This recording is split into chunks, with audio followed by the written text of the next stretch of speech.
Kapag wala po kayong napatunayan, wala po kayong karapatan humingi sa Pangulo ng anuman demand patungkol sa hair follicle test. Good morning po, Yusek. Balikan ko lang po yun dun sa di umano'y pulveron na video ni Pangulong Marcos.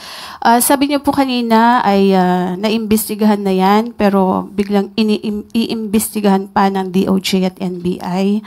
At napatunayan na po na ito ay fake dun po sa isinagawang pagsusuri from yung Indian company.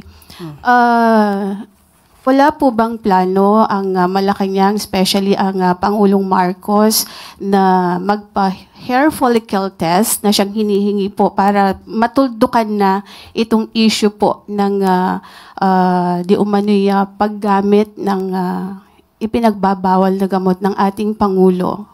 Sino po ba ang humihingi? Marami po sa ating mga kababayan ang sa social media na nagre-react dito po sa ipinapalabas na video na ito. Actually, parang na-die down na po ito before dahil nga sasabi nga na Malacanang it's a fake. Pero biglang nabuhay after po nung ginagawang investigasyon mismo ng Kongreso, ng Kamara. Kaya po muling lumabas itong video na ito.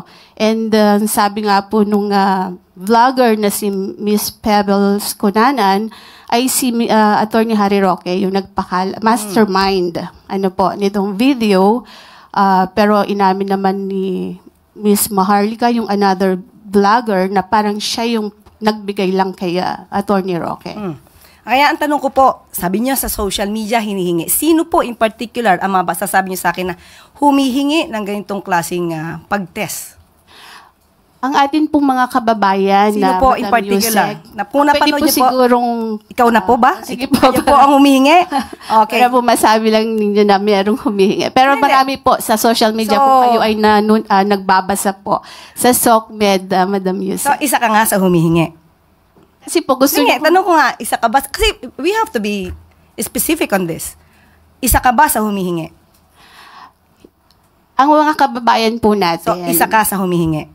Actually, I'm a journalist. Hindi naman po ako humihingi. Pero parang gusto ninyo na meron lang kayong basihan.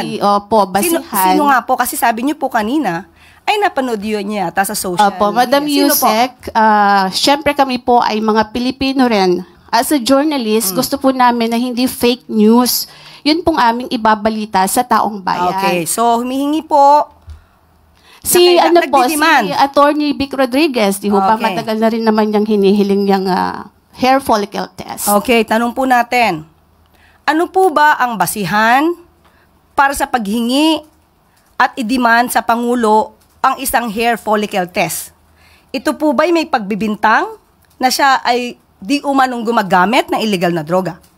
Kung may pagbibintang, liliwanagin po natin.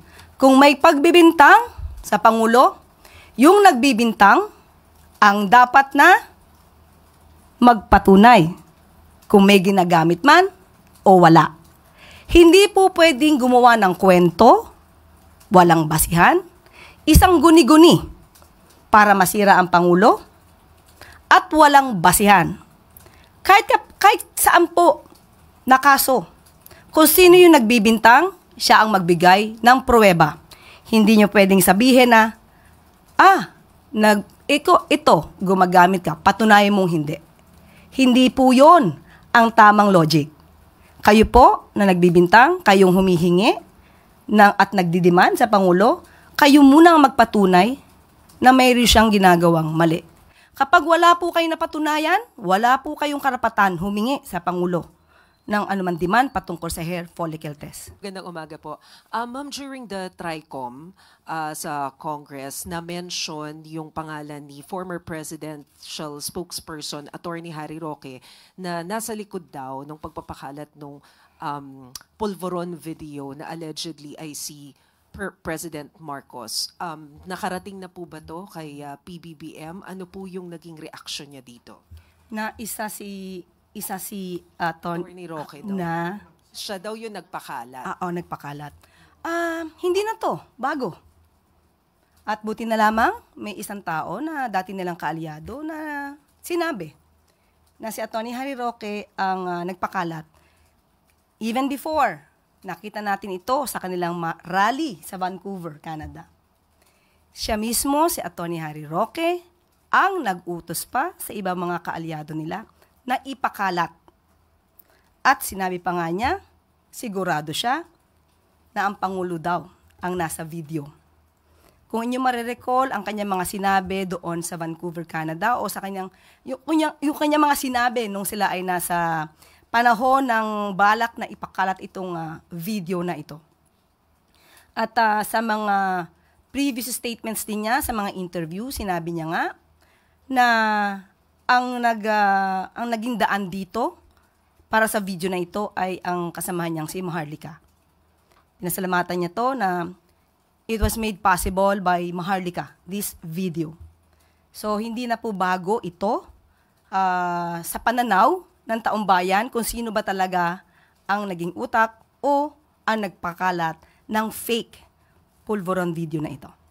So does it mean that the president was not surprised when he heard about it?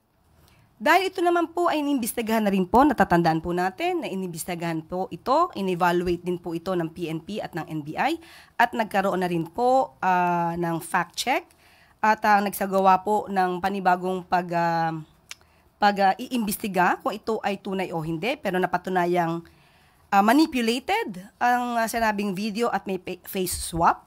Ito ay galing din sa evaluation ng Deep Fakes Analysis Unit na part of India-based Misinformation Combative Alliance or Combat Alliance. So hindi po ito lingid sa kaalaman ng palasyo dahil ang nais lamang po ng Pangulo ay maipakita sa taong bayan na hindi totoo ang kanilang pinapakalat na video at hindi totoo ang kanilang ibinibintang sa kanya. Ma'am, will there be any legal action from Malacanang? Nakausap natin ang Pangulo at sinabi po niya na hayaan na lang po natin ang ating mga law enforcement agencies, ang NBI, ang DOJ, ang magsagawa ng pag-iimbestiga patungkol dito. At kung mayroon dapat na managot, kung napakita talaga ang liability ng kahit sino dyan na involved, ay dapat lamang po siguro masampa ng kaso kung ito po ay makikita naman po ng DOJ at ng NBI. Salamat po. Ivan Mayrina, GMA 7. Thank Okay you po. Salamat. At dito po nagtatapos ang ating briefing. Maraming salamat, Malacanang Press Corps, at magandang umaga para sa Bagong Pilipinas.